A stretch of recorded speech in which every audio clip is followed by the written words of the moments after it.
Hey guys, welcome back to the Full Coat. In today's episode, going to have a little look back at the Bodo Glimt against Tottenham Hotspur Champions League second round game. A very disappointing performance from Tottenham Hotspur in this game. And I'm not going to go through it kind of player by player or moment by moment in terms of what happened. I'm sure you've had your fill of podcasts and videos talking about that kind of stuff. I'm going to kind of zoom out and then zoom back in on a couple of bits and pieces that I think are symptomatic of the individuals that played and of the system and where Tottenham Hotspur find themselves at the minute. I had a conversation earlier on today with a colleague of mine who's also a big Tottenham Hotspur fan, and we covered a lot of this stuff, and I just felt that was probably a better angle to come at it from. I think to start off with, we need to be very clear about where we've come from to get here and what situation we find ourselves in. I've seen a lot of different discourse about the last three results, the three draws on the bounce, and what we deserve and what we don't deserve out of those games. We certainly haven't played to our best across those three games, but I think there's been a kind of decline in the performances across those three games. So if you look back at the Brighton game, I think we were bright, we were aggressive, we actually did quite well, and it was one of those games where individual errors led to Brighton being 2-0 up. And then we showed character and we showed spirit and resilience. We came back and we deserved, I felt, to get a draw away from home at a difficult place to go, having given ourselves a lot of work to do. So that is credit in the bank. We then followed that up against Wolves at home with a much more dispiriting performance. So we're okay in the first half, and we probably should have scored and taken advantage of that. But in the second half, we were very, very poor. We were very lackluster. We didn't create anything of great note until, the 90th minute when we managed to snatch an equaliser. So again, it was a game where I don't feel we deserved to lose it. We were not great in the second half. We were much better in the first, and 1-1 on that second half performance, probably fair. So again, good resilience, and that is definitely a theme. Always in a game, the focus on set pieces is definitely bearing fruit, and it means Tottenham are always a threat, and they're always in a game, any given game, even if you're playing poorly. Not only the resilience, but the focus on the percentage game means that Tottenham are going to be a threat. So if you're losing 1-0 to somebody, they're always going to be wary that you can come back into the game. That's good.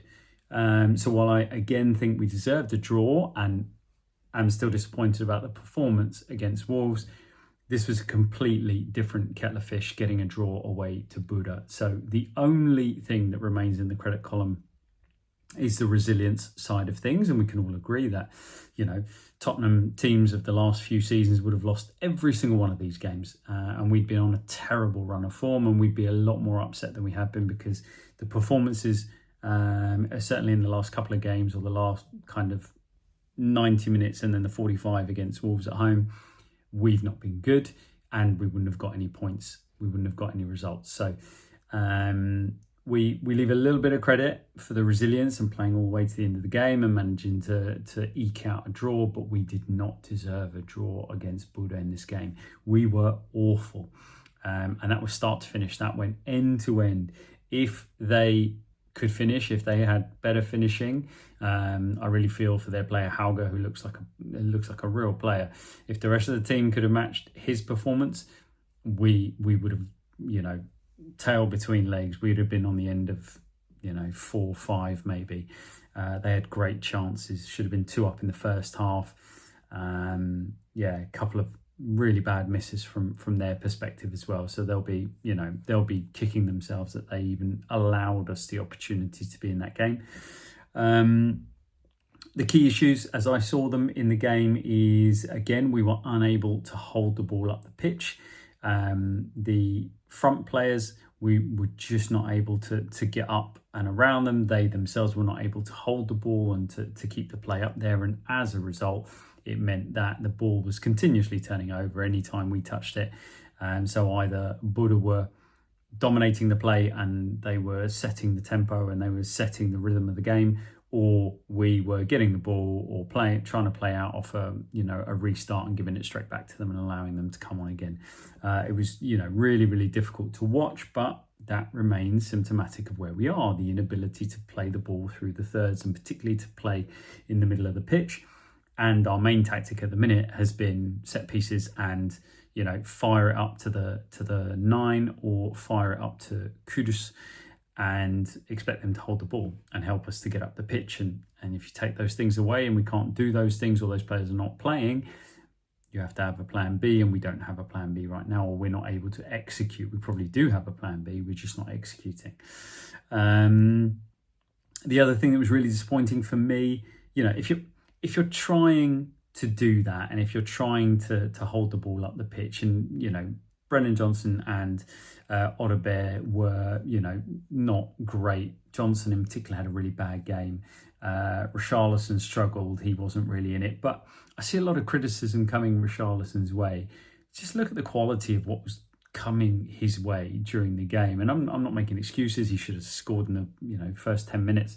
Really, really kind of slack mentally to not prepare for the defender to miss that ball across. A lovely ball from a driving run from Berival, I think it was, and outside of the foot, should be just tapping that in. So yeah, disappointing. But if you look at the quality of what comes his way, from goal kicks from Vicario, kind of spinning really high in the air, he is never given an opportunity where a ball at least gives him 50-50. It's always 60-70% in favour, if not more, in favour of the opposition. So it's not where he is, it's not coming flat and fast, it's high, it's looping, or he's having to move laterally quite long distances or run for the ball. It's not favouring him. So it's not great stuff in terms of us trying to hit him with a bit of quality. Doesn't help that we don't have Romero in at the back to kind of fire the ball through the thirds into the front man at a good time, and with a bit of quality. And if you're trying to hold the ball up front, what you need is your front 3, 4, 5 players, whoever that is, to be moving in and out of the lines. This is what I was discussing earlier. It's about, you cannot have players all standing on the same line. It's not going to work. You're not going to have options. You're not going to have options to play the longer ball, and if it doesn't work, then next time you're going to play a shorter ball. You cannot have everybody standing on the same line, and having 3 players high, or sending your 2 attacking midfielders and leaving your 6 sitting, and they all go up high and they all sit in positions ostensibly to stretch the play, but then there's no option. There's no one dropping in and moving in and out. There's no way that this team is going to be good enough to move the ball and to secure the ball in that way. So we have to we either have to start doing that, and having players standing on different lines and receiving the ball and being brave, receiving it back to goal, or we have to do something different. We have to find another way to bounce it off the wide players and then play into the centre and get us moving that way. We're not doing that. So it's really, really disappointing, and it's something we're seeing every single game now. And linked to that then was the lethargicness of the press and the lack of aggression in the press. There wasn't really a high press. There was a little bit of Richarlison running around, a little bit of the wide players kind of pushing up, but there were big gaps with the midfield. We weren't having an aggressive high press. So they were very, very easily able to bypass that first line of pressure. And as soon as they bypassed the first man, we dropped immediately into quite a low block, which I didn't enjoy. I didn't like seeing that, because what we didn't do is we didn't make them fight their way through the phases to get high up the pitch, to get good field position where they could then start their rotations. And they played really well. Bodo are clearly a well-drilled team. They've got some good players, and they're nice into play, and they know how to play on that plastic pitch. Whereas for me, just the lack of intensity, dropping into that low block and then just filling in positions and shuffling about, as opposed to snapping in, walking up that line every time you've made them, you've put them on the half turn, or they've played a ball slightly backwards, or backward of square, and you right up 5 in, midfielders snapping, strikers and attackers coming back on the wrong side and interfering and making it difficult. None of that. We didn't do any of that. We allowed them to play, and that is so disappointing that we didn't make them go into the high press, make them play through you or over you or round you. If they get into the midfield, same thing. In there with some intensity, do not drop immediately into a low block, because they weren't knocking the ball over the top and having success stretching us in that way. We've got the pace at the back with Mickey to cut that threat out, and he did, in fairness. A couple of times they went over the top. And so make them fight it out for territory and play better than us to get through that second phase. And then you drop into the low block. And then when you are in the low block, just take a breath by all means, regroup, but then someone take leadership and let's be snapping into it. Let's be far more aggressive in that defence, because we just weren't, and we allowed them. And eventually their rotations paid off and they managed to find nice little pockets. They were able to move the ball quickly, popping it over and through our lines, and they created plenty of chances. And particularly disappointing was the amount of times they managed to work the ball to just to the side of the penalty area and play such a simple ball in the corridor, which in theory shouldn't exist. A corridor in front of the defensive line where your midfield line would be, snaffling up everything or just blocking that passing lane altogether. And we didn't do it. We were either all dropping too deep, expecting the delivery in, and nobody stepping out. And we've seen a bit of that, dropping too deep under Thomas Frank. Or we were lazy and we were facing our own goal and seeing a gap in front of us. And they had late runners joining, they had midfielders getting in there, they had players pushing up, and they got time and again, they managed to have a late runner or a deep runner enter the penalty area right smack bang in the middle, in front, as in not goal side, but their side of the defenders, and with time and space. There were lots of one-touch finishes which didn't go in, they should have scored from, but they had time to take touches as well. And they should have absolutely buried us from those chances. It's a really, really disappointing night in terms of our defensive work and the intensity of the team. And then, they... if you want to go through the goals, like the detail on the goals, the two really, really poor goals to concede. So on top of the general malaise and the performance that we put out there, the absolute shambles that was Brendan Johnson and Pedro Porro for the first goal. And don't get me wrong, Hauger is clearly a very good player and a good technician, but real basic stuff, overlapping runner. All you need there is a bit of communication, and Brennan Johnson, either because the overlapping player is on the run and Brennan Johnson is running, I've got no problem, no issue whatsoever with Johnson taking responsibility for the runner because he's in motion and Porro is still, and he's standing up the player with the ball, which is Hauger. No problem with that. Communicate that. Johnson flies by and covers that, and Porro defend 1v1. We did neither. They both decide to go on a busman's holiday, no communication, and we just allow him the freedom to step inside on his favoured foot and wind one into the side netting with no pressure, no anything. Really, really poor play, really disappointing defensive play. And then we compound that with a catalogue of errors that was the second goal in terms of whereas in the first goal you would give a bit of credit. It was their centre half, I think it was, played a really nice ball that split through the middle that got Hauger away to be able to get into that position. The second one was all of our making, so it's a very off back pass from Mickey van der Ven, who was a bit het up at that time, and he just had his yellow card, and he's feeling hard done by the disallowed goal. And then Vicario doesn't deal with it. He spoons one up in the air, doesn't even make touch. Then Jed Spence decides to do a pirouette for no reason that I could understand. Flicks it into midfield directly to a Bodo player, and then they shift it left. And again, really nice feet from Hauger. You can see he's fixed Porro, because Porro's just watched him with his right foot wind one in. Porro goes to block a right foot, and he just shifted it. He just cut a little cut, really, really nice little cut, stutter step. And then lovely technique, laces flat, lots of power. It's on his less favoured foot, but clearly still very good with it. And he's rifled it towards the second post, and he's rifled it into the net. Lovely finish, good feet, but again, catalogue of errors. And then Porro's 1v1 defending in that situation, not good enough. Very flat-footed. And you'd argue that you want him on his left foot, but Porro has got himself in all kinds of trouble in terms of his weight distribution and which way he's facing to block the right-footed shot.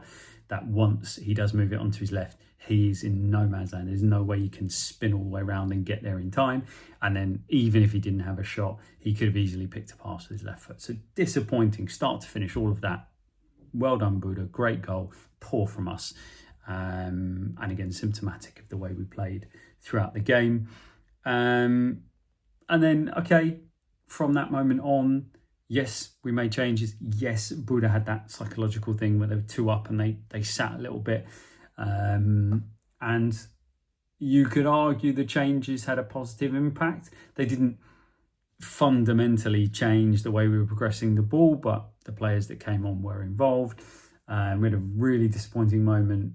I mean, Odebear for me is still really struggling, but he had a header, which again, that's asking wide forwards who never head the ball to head the ball. That's poor technique. He should be scoring that. But he gets some kind of surface to it and it hits the angle of bar and post.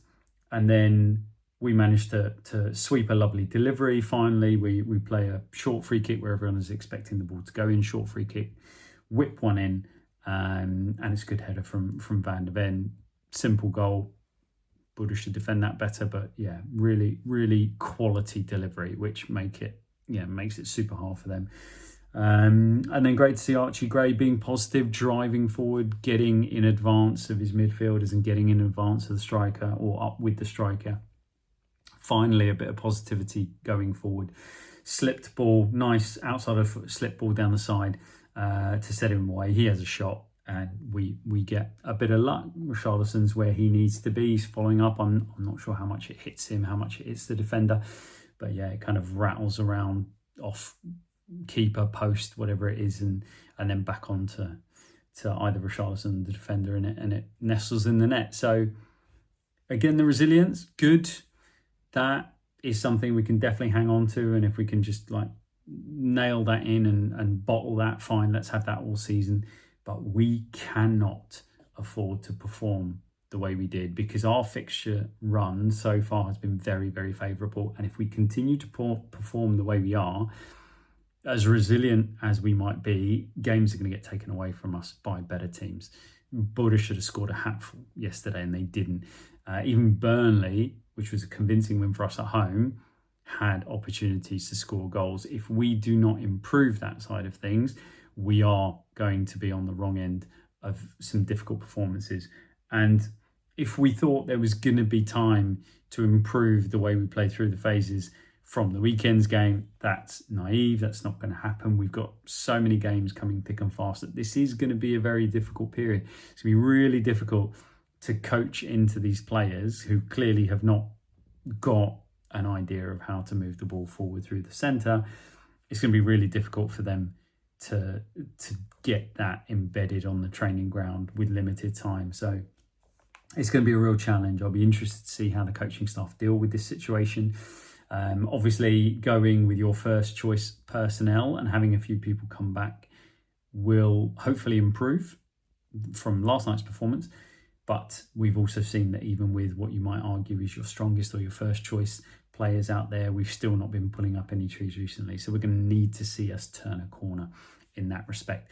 It's a difficult spell, and I know lots of people are getting a bit upset with the coaches and with the staff. This is still not hitting the panic button. This is still not, well, he's not good enough, get rid of him. This is not that. This is just looking at the way that we played, and the things that happened in the Bodo game are things we can do something about. This is not a lack of quality. This is a lack of intensity. And I don't think enough minutes have gone through legs for us to be lethargic yet. I think we have made enough changes.